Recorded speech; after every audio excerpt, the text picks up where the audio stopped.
Hola, soy Isabel Esperanza Hernández. Tengo 56 años y hace 5 años viví una experiencia que cambió para siempre mi comprensión de la vida, la muerte y lo que realmente significa tener fe en los momentos más oscuros. Hoy quiero compartir con ustedes una historia que me ha tomado años encontrar el valor de contar públicamente. Todos en mi familia me conocían como la mujer fuerte, la que nunca se quebrantaba, la que siempre tenía la solución para cada crisis familiar. Durante 40 años trabajé como enfermera en el Hospital General de mi ciudad, y mis colegas decían que yo era inquebrantable ante cualquier emergencia médica. Isabel nunca se descompone, decían los doctores. Ella puede manejar cualquier situación, pero por dentro había una mujer que llevaba décadas luchando contra una enfermedad que me estaba consumiendo lentamente y que había aprendido a esconder el miedo detrás de una sonrisa profesional. Hasta el día de hoy, cuando escucho el pitido constante de los monitores cardíacos en el hospital donde sigo trabajando, mi corazón se acelera de una manera que no puedo controlar completamente. Mi esposo me dice que a veces, en las madrugadas, me despierto gritando palabras que él no puede entender, como si estuviera tratando de responder a voces que solo yo puedo escuchar. Yo era la supervisora de enfermería del turno nocturno, responsable de coordinar la atención de pacientes en estado crítico. Durante 30 años, había visto centenares de personas morir en esas camas de hospital. Creía que entendía la muerte, que la conocía profesionalmente. Levé años para comprender por qué, después de mi experiencia, desarrollé una ansiedad inexplicable cada vez que tengo que entrar a la unidad de cuidados intensivos. ¿Por qué no puedo estar en espacios completamente silenciosos, sin sentir una opresión en el pecho que me quita el aire? Durante décadas, había visto familias orar desesperadamente junto a las camas de sus seres queridos. Como profesional de la salud, respetaba su fe, pero honestamente creía que la oración era más un consuelo psicológico que una fuerza real capaz de cambiar resultados médicos. La ciencia y la medicina salvan vidas, pensaba. La oración ayuda a las familias a lidiar emocionalmente con lo inevitable. He decidido contar esta historia ahora porque durante años guardé silencio, tratando de procesar racionalmente algo que desafía toda explicación científica que conozco. También porque creo que hay muchas personas que han tenido experiencias similares, pero temen hablar por miedo a ser consideradas locas o fanáticas religiosas. Quiero hablar también porque esa noche en el hospital, cuando los médicos dijeron que ya no había nada más que hacer, cuando mi familia se reunió para despedirse, algo ocurrió que no solo desafió mi comprensión médica, sino que transformó completamente mi relación con la fe, con la vida y con el propósito de mi existencia. Durante 5 años he tratado de encontrar explicaciones científicas para lo que experimenté. He leído estudios sobre experiencias cercanas a la muerte, sobre actividad cerebral residual, sobre alucinaciones causadas por falta de oxígeno, pero ninguna explicación médica puede dar cuenta de los detalles específicos de lo que viví, de las cosas que vi y escuché cuando supuestamente ya no tenía actividad cerebral registrable. Déjame explicarte cómo una mujer que había dedicado su vida a la ciencia médica se encontró cara a cara con un misterio que ningún libro de medicina puede explicar. Desde el exterior, yo era la imagen de la profesional médica competente y emocionalmente estable. Durante 30 años en el hospital, había ganado el respeto de médicos, administradores y colegas por mi capacidad de mantener la calma en situaciones de emergencia extrema. Las familias en crisis me buscaban específicamente porque sabían que les daría información honesta pero compasiva sobre el estado de sus seres queridos. Mi reputación era impecable. Había recibido reconocimientos por excelencia en el cuidado de pacientes. Había entrenado a centenares de enfermeras jóvenes y era la persona a quien todos acudían cuando se necesitaba tomar decisiones difíciles en el turno nocturno. Los médicos confiaban en mi juicio clínico tanto como en el de cualquier residente. En mi vida personal, era vista como la matriarca fuerte de una familia extendida de 5 hermanos. Cuando había crisis familiares, divorcios, enfermedades, problemas financieros, todos me llamaban esperando que yo tuviera la solución práctica y el apoyo emocional que necesitaban. Isabel siempre sabe qué hacer, decían mis hermanos. Ella nunca se desmorona bajo presión. Mi esposo de 25 años me admiraba por lo que él llamaba mi fortaleza inquebrantable. Nuestros 3 hijos crecieron viendo a una madre que parecía inmune al estrés, capaz de manejar simultáneamente una carrera demandante y las responsabilidades familiares sin mostrar signos visibles de agotamiento. Pero lo que nadie sabía es que durante los últimos 10 años, mi cuerpo había estado enviándome señales de alarma que yo había aprendido a ignorar profesionalmente. Como enfermera sabía exactamente qué significaban los síntomas que estaba experimentando, pero había desarrollado una habilidad casi sobrenatural para negarlos o minimizarlos. Comencé a tener episodios de fatiga extrema que yo atribuía al estrés del trabajo nocturno. Había noches en que, después de 12 horas de turno, llegaba a casa tan agotada que no podía ni quitarme el uniforme. Pero como había visto a tantas colegas experimentar burnout, pensé que esto era simplemente el precio de una carrera larga en medicina. Desarrollé dolores de cabeza persistentes que trataba con analgésicos de venta libre y que justificaba como tensión ocupacional. Mi estómago había comenzado a rechazar ciertos alimentos, especialmente durante los turnos nocturnos, pero lo atribuía a los horarios irregulares de comida que son normales en el ambiente hospitalario. Lo más preocupante, aunque nunca se lo dije a nadie, era que había comenzado a tener episodios de disnea, dificultad para respirar, especialmente cuando subía las escaleras del hospital o cuando tenía que mover pacientes pesados. Como fumadora social ocasional en mi juventud, me convencí de que eran secuelas menores de esos años. Durante los últimos años antes de mi colapso, había desarrollado lo que ahora reconozco como una profunda disonancia emocional. Por un lado, seguía funcionando con eficiencia profesional, tomando decisiones médicas críticas, consolando familias en duelo, entrenando personal nuevo. Pero por otro lado, había comenzado a experimentar una sensación creciente de desconexión de mi propio cuerpo. Era como si hubiera dividido mi conciencia en 2 partes: la enfermera profesional que evaluaba síntomas en otros y la mujer que negaba sistemáticamente las señales que su propio cuerpo le enviaba. Podía diagnosticar inmediatamente signos de insuficiencia cardíaca en un paciente, pero cuando experimentaba síntomas similares, mi mente los descartaba como estrés normal. Había comenzado a tener sueños recurrentes donde me veía desde afuera, como si fuera una observadora de mi propia vida en lugar de la protagonista. En estos sueños, me veía trabajando en el hospital, pero era como si estuviera viendo a una extraña que se parecía a mí. Despertaba de estos sueños con una sensación de irrealidad que tardaba horas en disiparse. Mi relación con la espiritualidad había sido siempre pragmática. Creía en Dios de una manera general. Asistía a misa ocasionalmente por tradición familiar, pero mi fe real estaba puesta en la ciencia médica, en los protocolos hospitalarios, en la evidencia tangible que podía medir y documentar. Cuando veía familias orar junto a pacientes terminales, sentía una mezcla de respeto y escepticismo silencioso.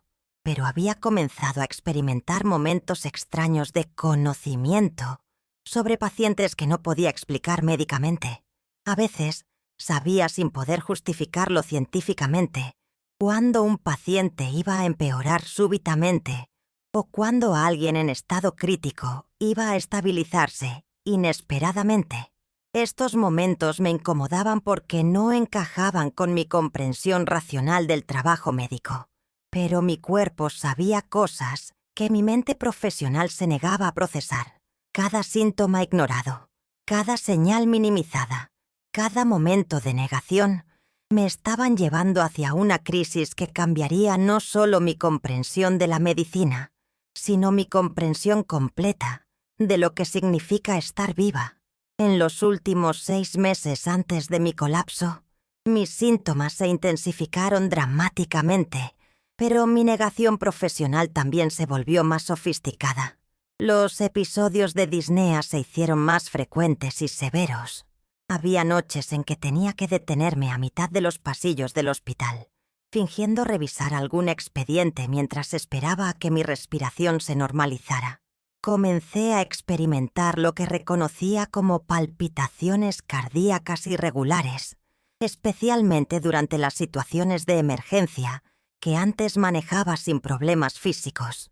Mi corazón se aceleraba de manera desproporcionada, no por el estrés emocional, sino por lo que ahora entiendo era el esfuerzo físico que mi sistema cardiovascular ya no podía sostener eficientemente. Los dolores de cabeza se volvieron migrañas incapacitantes que me obligaban a tomar descansos durante los turnos. Había desarrollado una sensibilidad extrema a las luces fluorescentes del hospital, las mismas luces bajo las que había trabajado durante décadas sin problemas. Mi visión comenzó a volverse borrosa intermitentemente, especialmente durante las horas más intensas del turno nocturno. Lo más alarmante, aunque nunca lo admití en voz alta, era que había comenzado a tener episodios de confusión mental. Momentos donde perdía el hilo de una conversación con un médico, o donde me quedaba en blanco tratando de recordar protocolos que había ejecutado miles de veces. Como enfermera experimentada, sabía exactamente lo que estos síntomas podrían significar, pero mi negación era más fuerte que mi conocimiento médico. Durante esos últimos meses, comencé a alejarme emocionalmente de mis colegas y de mi familia, aunque continuaba funcionando profesionalmente. En las reuniones de enfermería me quedaba más callada de lo usual. Cuando mis hermanos me llamaban con sus problemas habituales, mis consejos se volvieron más breves, más mecánicos. Dejé de participar en las conversaciones casuales durante los descansos. Mis colegas lo atribuían a que estaba más enfocada en el trabajo, pero la realidad era que había comenzado a experimentar una desconexión extraña de las interacciones sociales normales. Era como si estuviera observando mi vida profesional desde afuera, ejecutando las funciones correctas pero sin la conexión emocional que siempre había tenido con mi trabajo. En casa, mi esposo comenzó a comentar que me veía distante y preocupada. Cuando me preguntaba si algo estaba mal, yo respondía automáticamente que solo estaba cansada por el trabajo. Pero internamente, había comenzado a experimentar una sensación creciente de que algo fundamental estaba cambiando en mi vida, algo que no podía identificar ni controlar. Desesperada por mantener mi competencia profesional, intensifiqué mis rutinas de autocuidado de maneras que ahora reconozco como contraproducentes. Aumenté mi consumo de cafeína para combatir la fatiga, lo que empeoraba mis palpitaciones. Comencé a tomar medicamentos de venta libre para los dolores de cabeza con más frecuencia de la recomendada. Desarrollé estrategias elaboradas para ocultar mis síntomas durante el trabajo. Planificaba mis actividades para evitar esfuerzos físicos innecesarios. Delegaba tareas que antes hacía yo misma. Y había memorizado las ubicaciones de todas las sillas y superficies de apoyo en cada área del hospital donde trabajaba. Me volví obsesiva con la documentación médica, revisando múltiples veces cada nota que escribía, porque había comenzado a dudar de mi claridad mental. Llevaba siempre conmigo una pequeña libreta donde anotaba recordatorios sobre tareas básicas que antes ejecutaba automáticamente. Intensifiqué mis estudios médicos, leyendo obsesivamente sobre nuevos protocolos y tratamientos, como si el conocimiento intelectual pudiera compensar lo que intuía era una disminución en mi capacidad física. Si no puedo funcionar al 100% físicamente, seré el 200% competente intelectualmente, me decía. Gente, Si ustedes trabajan en profesiones de alta demanda y reconocen algunos de estos patrones de negación, quédense hasta el final, porque lo que viene puede salvarles la vida. Pero fue esa madrugada del 15 de octubre cuando mi cuerpo finalmente dijo «basta», de una manera que ninguna cantidad de negación profesional pudo ignorar. Era una madrugada típica de octubre, y yo estaba supervisando la atención de 3 pacientes en estado crítico en la unidad de cuidados intensivos. Habíamos recibido un accidente múltiple y toda la planta estaba en emergencia máxima. Me sentía en mi elemento. Esta era exactamente el tipo de situación que había manejado exitosamente durante décadas. De repente, mientras coordinaba la transferencia de un paciente, sentí algo que nunca había experimentado en mi vida. No fue dolor, no fue malestar. Fue como si alguien hubiera apagado un interruptor en mi cuerpo. Mis piernas se volvieron completamente inestables. Mi visión se oscureció gradualmente y experimenté una sensación de frío intenso que comenzó en mi pecho y se extendió rápidamente por todo mi cuerpo. Mi último recuerdo consciente fue pensar, con una claridad extrañamente profesional: esto no es desmayo, esto es algo mucho más serio. Después de eso, todo se volvió negro de una manera que no puedo describir como sueño o inconsciencia.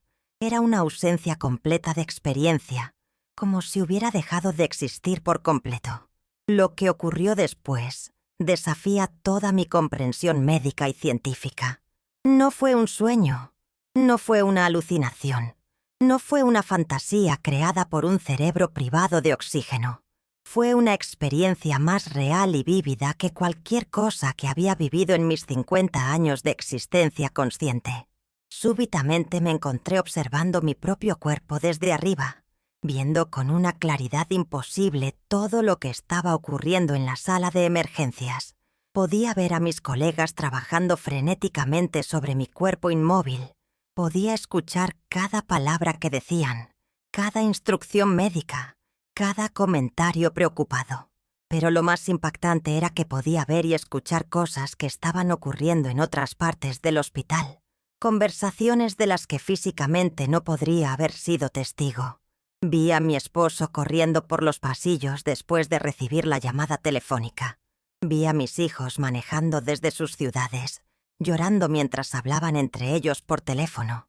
Vi a mi hermana mayor arrodillada en su casa, orando con una desesperación que nunca había visto en ella. Era como si tuviera acceso simultáneo a múltiples perspectivas de la realidad. Pero lo más extraordinario no era lo que veía, era lo que sentía. Por primera vez en décadas, experimenté una paz absoluta. No había dolor, no había ansiedad, no había las preocupaciones constantes que habían llenado mi mente durante años. Era como si finalmente hubiera llegado a un lugar donde podía descansar completamente. Durante lo que los doctores después me dijeron fueron 18 minutos sin signos vitales registrables, experimenté algo que no puedo explicar completamente. No fue una conversación con voces audibles, pero recibí información clara sobre una elección que tenía que hacer. Era como si estuviera en un punto de transición donde podía continuar hacia adelante, hacia una paz y una libertad que jamás había imaginado posible, o regresar a mi cuerpo y continuar con mi vida, pero con una comprensión completamente transformada de lo que significa existir. La comunicación que recibí no fue en palabras, pero su mensaje era claro. Tu trabajo aquí no está terminado. Hay personas que necesitan que regreses, no como la enfermera que eras, sino como la persona que puedes llegar a ser después de esta experiencia. Por primera vez en mi vida, entendí que mi existencia tenía un propósito específico que iba más allá de mi competencia profesional o mi rol familiar. Era como si hubiera recibido acceso a una perspectiva completamente diferente sobre el significado de mi vida. La decisión de regresar no fue racional, fue instintiva y llena de amor. Pensé en mi esposo, en mis hijos, en las pacientes que aún necesitarían cuidado, pero sobre todo, Sentí que tenía que regresar para compartir esta experiencia, para ayudar a otras personas a entender que la muerte no es el final aterrador que la mayoría tememos. El momento de regresar a mi cuerpo fue como caer desde una gran altura, directo a una realidad física que se sentía pesada, limitada, casi claustrofóbica después de la libertad que había experimentado. Abrí los ojos y vi a mi familia llorando alrededor de mi cama, con los médicos explicando que había ocurrido un milagro médico inexplicable. Si esta historia los está impactando, dejen un like, porque necesito saber que hay otras personas abiertas a experiencias que desafían nuestra comprensión convencional de la vida y la muerte.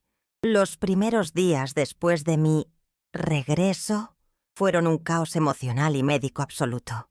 Los cardiólogos no podían explicar cómo había sobrevivido a lo que técnicamente había sido un paro cardíaco masivo de 18 minutos sin daño cerebral aparente. «Es médicamente imposible», repetían los especialistas. «Después de 4 minutos sin oxígeno, deberíamos ver daño neurológico significativo». Mi familia reaccionó con una mezcla de alivio abrumador y confusión total. Mi esposo no sabía cómo procesar el hecho de que los doctores le habían dicho que se preparara para lo peor, y después de horas de duelo anticipado, yo había regresado aparentemente intacta. Mis hijos alternaban entre la gratitud extrema y una ansiedad nueva sobre mi fragilidad que nunca antes habían experimentado. Mis colegas en el hospital me miraban con una mezcla de asombro profesional e incomodidad personal. Algunos hablaban abiertamente de milagro médico. Otros preferían no discutir los detalles de lo que había ocurrido. Pero todos notaron que algo fundamental había cambiado en mí. Mi manera de interactuar con pacientes terminales, mi perspectiva sobre los protocolos de emergencia, incluso mi forma de caminar por los pasillos del hospital. La administración del hospital me otorgó una licencia médica extendida mientras me sometía a una batería exhaustiva de exámenes para entender qué había causado mi colapso y para asegurar que era seguro que regresara al trabajo. Pero las pruebas médicas no podían medir los cambios más profundos que había experimentado. Durante las semanas de recuperación, comencé a investigar obsesivamente sobre experiencias cercanas a la muerte. Descubrí que muchos de los detalles que había experimentado, la perspectiva desde arriba, la capacidad de ver eventos remotos, la sensación de paz absoluta, la comunicación sin palabras, han sido reportados por miles de personas en situaciones similares. Pero lo que más me impactó fue descubrir que varios de mis colegas médicos habían tenido experiencias similares, aunque la mayoría nunca había hablado abiertamente sobre ellas por temor a comprometer su credibilidad profesional. Una doctora de cardiología me confesó llorando: «Hace 5 años tuve una experiencia similar durante una complicación quirúrgica. Nunca se lo conté a nadie porque pensé que me considerarían poco profesional o desequilibrada mentalmente. Lo más validador fue cuando pude verificar algunos de los detalles específicos que había visto durante mi experiencia extracorpórea. Las conversaciones que había escuchado entre mi esposo y mis hijos en el pasillo, las palabras exactas que había usado el doctor cuando explicó mi condición, detalles que físicamente no habría podido conocer estando inconsciente. Mi hermana me contó, semanas después, sobre las oraciones específicas que había hecho esa noche, usando palabras y frases que yo había escuchado durante mi experiencia, aunque ella estaba en su casa a kilómetros de distancia del hospital. Regresar al trabajo fue un proceso completamente diferente a lo que había esperado. Mi competencia técnica no había disminuido, pero mi perspectiva sobre el cuidado de pacientes había cambiado radicalmente. Ya no veía la muerte como el fracaso último de la medicina, sino como una transición natural que podía ser abordada con menos miedo y más compasión. Comencé a notar que los pacientes terminales parecían responder de manera diferente a mi presencia. Familias en duelo me buscaban específicamente no solo por mi experiencia profesional, sino porque parecía que podía ofrecer un tipo diferente de consuelo. «Usted entiende algo que otros no entienden», me dijo una madre que había perdido a su hijo adolescente. La terapia que busqué no fue para trauma post-experiencia, sino para ayudarme a integrar esta nueva perspectiva con mi vida profesional y personal. Su experiencia no contradice su conocimiento médico, me explicó el psicólogo especializado en experiencias cercanas a la muerte. La amplía de maneras que la ciencia aún está comenzando a explorar. Durante mi investigación post-experiencia, descubrí estudios médicos recientes sobre la conciencia durante el paro cardíaco, sobre la actividad cerebral residual que puede persistir más tiempo de lo que previamente pensábamos, y sobre fenómenos como la percepción extracorpórea que están siendo estudiados seriamente por neurocientíficos. Pero también acepté que hay aspectos de mi experiencia que pueden estar más allá de lo que la ciencia actual puede explicar, y eso ya no me incomoda como hubiera esperado. No todo lo que es real puede ser medido con nuestros instrumentos actuales. Llegué a entender. Finalmente comprendí que mi experiencia no había sido una negación de mi formación científica, sino una expansión de mi comprensión sobre los límites de lo que actualmente sabemos sobre la conciencia, la muerte y la naturaleza de la existencia humana. Los meses siguientes a mi experiencia fueron un proceso gradual de integración entre mi identidad como profesional médica y mi nueva comprensión espiritual de la vida y la muerte. No fue fácil reconciliar décadas de entrenamiento científico con una experiencia que desafiaba muchas de mis creencias previas sobre la naturaleza de la conciencia humana. La recuperación física fue relativamente rápida. Mi corazón se había estabilizado completamente y las pruebas médicas no mostraban daño permanente. Pero la recuperación emocional y espiritual fue un proceso mucho más complejo que requirió reexaminar fundamentalmente mi comprensión de la existencia. Tardé 6 meses en poder hablar abiertamente sobre los detalles específicos de mi experiencia, sin sentir que estaba traicionando mi credibilidad profesional. El día que finalmente pude compartir mi historia completa con mis colegas más cercanos, sin defensividad ni necesidad de justificación científica, supe que había alcanzado un nuevo nivel de integración personal. Aprendí a vivir con la certeza de que la muerte no es el final aterrador que nuestra cultura médica a menudo presenta, mientras simultáneamente continuaba trabajando profesionalmente para preservar y prolongar la vida. Esta aparente contradicción se resolvió cuando entendí que mi trabajo como enfermera ahora tenía una dimensión adicional: ayudar tanto a pacientes como a familias a navegar las transiciones de vida con menos miedo y más comprensión. Hoy continúo trabajando como enfermera, pero con un enfoque completamente transformado. Me especialicé en cuidados paliativos, donde mi experiencia personal me permite ofrecer un tipo único de apoyo, tanto a pacientes terminales como a sus familias. Usted habla de la muerte de una manera que nos da paz, me dicen frecuentemente las familias.